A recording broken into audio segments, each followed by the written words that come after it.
अस्सलाम वालेकुम नाज़रीन, केटी न्यूज़ में भली कार माया काज़ीरा बेल हेडलाइंस में ॾिठियूं। बुलेटिन में वाक़े आम ख़बरूं कानपुर खां त पुलिस पारां मुगवी के मुक़ाबले में बाज़ियाब कराइण जी दावा कई वई आहे। अवांखे ॿुधायो त मुगवी जी राजूनी ज़रिए बाज़ियाबी जा चोबोल आहिनि। एसएसपी शिकारपुर इरफान समो जी अॻुवाणी में खानपुर जे कचे में टारगेटेड ऑपरेशन जारी आहे, पुलिस तर्जुमान चयो आहे।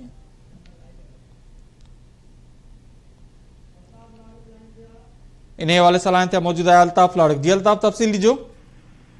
ये खानपुर के कच्चे वाले इलाके गली ते गोमा पुलिस पारा 10 ॾींहं अगवा थियल पनवाकल वासी नौजवान हसान पुट गुलाम यासीन मीरानी के मुकाबले में बाज़ाब करण की दावा कई है, जैसे त इलाके में मगवी की बाज़ाबी राजनी कोशिश जरिए थियण जा चोबल आहिनि। उन सिलसिले में पुलिस तर्जुमान पारा जारी कयल प्रेस बयान में दावा कई वई है त शिकारपुर पुलिस एसएसपी शिकारपुर इरफान अली समो जी अगवानी में खानपुर के गली तेगो के कच्चे में दोहारियुनि खिलाफ टारगेटेड ऑपरेशन कर रही त पुलिस के गुजो इतला मिलो त दोहारी मगवी के हिक हंध खां ॿिए हंधि मुंतकिल करे रहिया आहिनि त पुलिस पहुची पीछो कयो त पुलिस के दोहारियुनि जो पीछो करे कयो त मुक़ाबिलो थी पियो ऐं दोहारियुनि पंहिंजो घरो तंग ॾिसी मगवी नौजवान खे छॾे फरार थी विया ऐं पुलिस दावा कई आहे त 10 ॾींहं अॻु पनवाकल मां अगवा थियल हसान पुट गुलाम यासीन मीरानी के मुक़ाबले खां पोइ दोहारियुनि सां बाज़ाब करायो वियो आहे। पुलिस दोहारियुनि जी गिरफ़्तार लाइ इलाइक़े में सर्च ऑपरेशन करे रही आहे।